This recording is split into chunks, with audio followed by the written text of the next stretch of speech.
So mga kapibi, nandito na naman tayo. So ngayon, maghahanap ako ng ginto. Pero doon tayo maghahanap.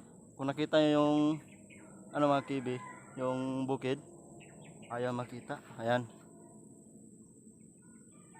diba? Saan ba yan? Ayaw makita yung bukid. Ayan. So doon tayo pupunta mga kapibi.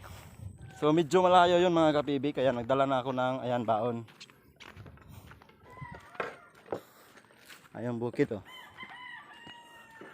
Sobrang layo. So tayo natin puntahan mga kapibi. So mga kapibi, malapit na tayo. Napakainit. So kung makikita nyo mga kapibi, ayan, kabubata na. So hanapin lang natin yung ilog. Medyo malayo-malayo na rin tayo mga kapibi. Sana makakita tayo ng ginto doon. So ngayon mga kapibi, nandito na tayo sa ilog. So ayan, relax muna ako kasi ayan, daming pawis. So dito mga kapibis, malalaki na ang mga bato. Ayan.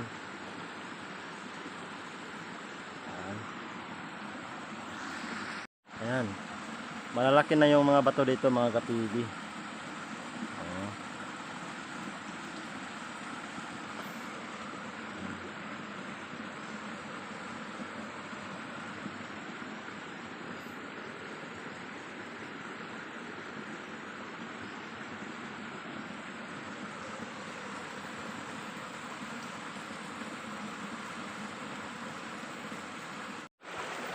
So naghahanap tayo ng ginto mga kapibi. So dito mga kapibi, adyan, malaki ng mga bato. Pero may nangunguha na pala ng ginto dito mga kapibi. Ayan, ayan. Yung parang kanal. Ang tawag po dyan is placer. Placer po tawag dyan. So mahirap na maghanap ng sample dito mga kapibi kasi na-placer na yung buong ilog. Ayan. So punta pa tayo sa itaas mga kapibi. So dito mga kapibi, try natin kung merong bang ginto dito.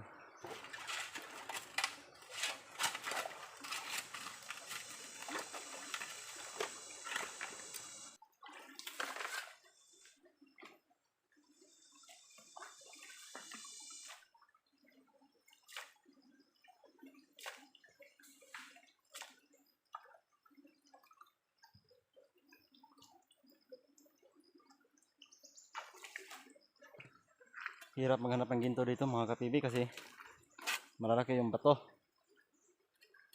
So, hanap yan ng pwesto.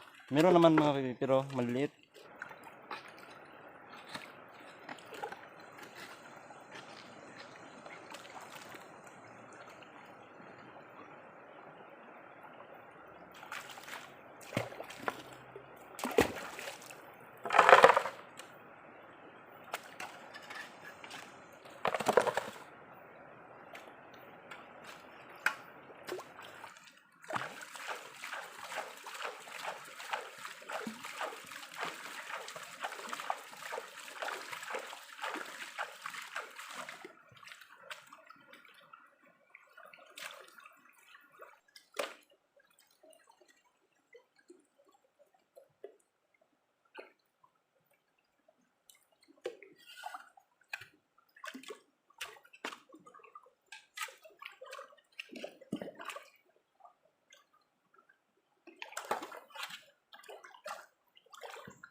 So mga kapibi, Hindi tayo nakakita ng ginto.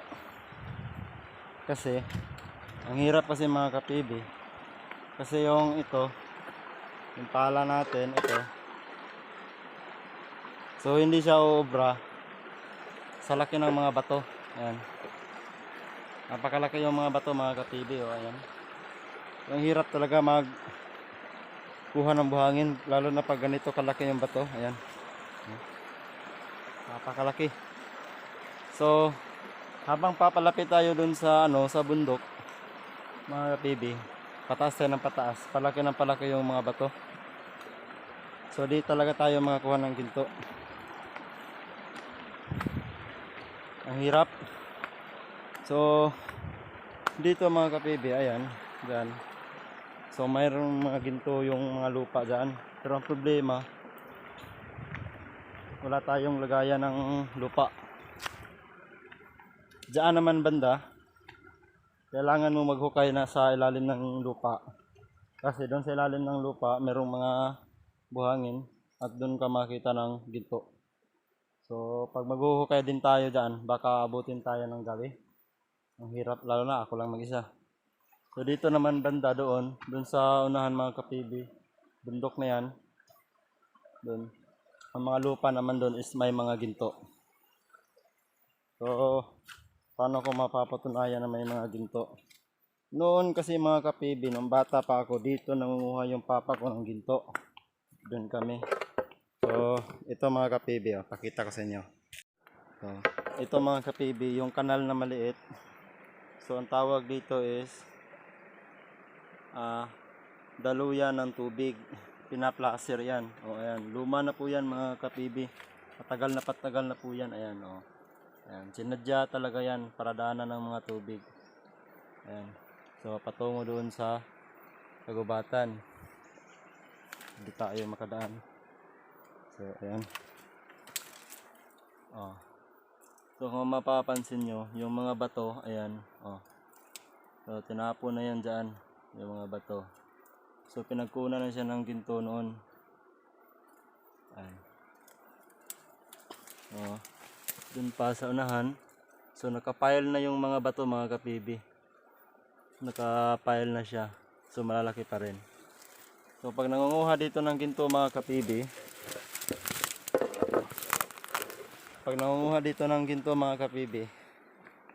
kailangan maulan. Yan.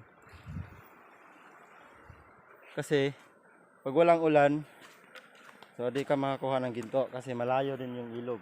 Yan. Andun banda.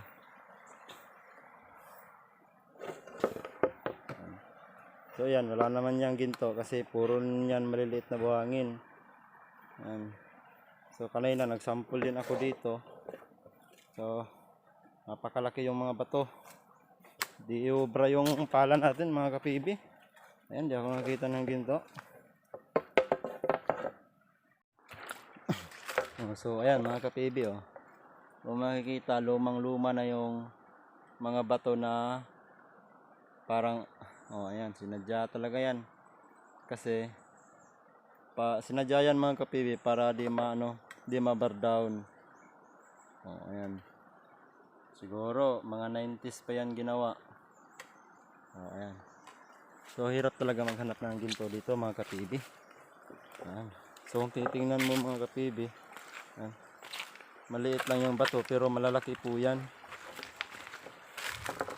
So dyan naman, ayan, may kanal doon, may ginto rin doon. Kaso lang baka may ahas mga kapibi, di tayo papasok dyan. Kailangan mag-isa. Ayan, mga bato mga kapibi, ang lalaki.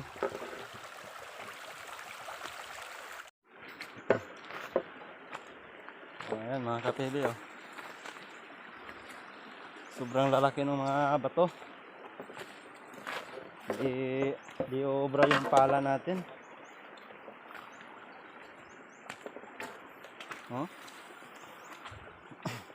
Ayan, mga bato. Sobrang laki.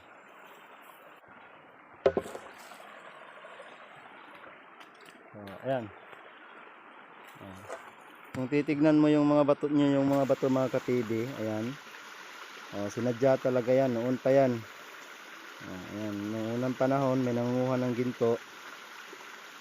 So kaya ang hirap na hanapin ng ginto ngayon.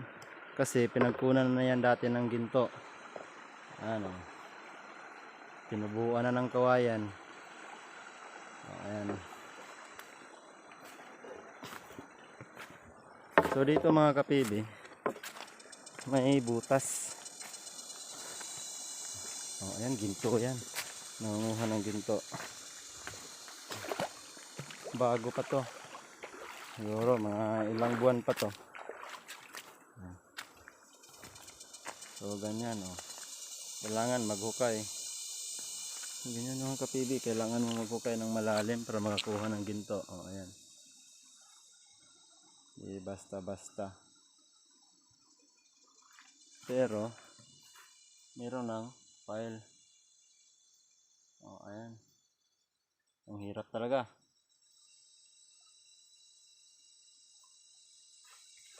Pinagkunan na yan dati ng ginto. Tapos ni-review pa, wala ka na makikita ang ginto dyan. Kung meron man, kunti lang.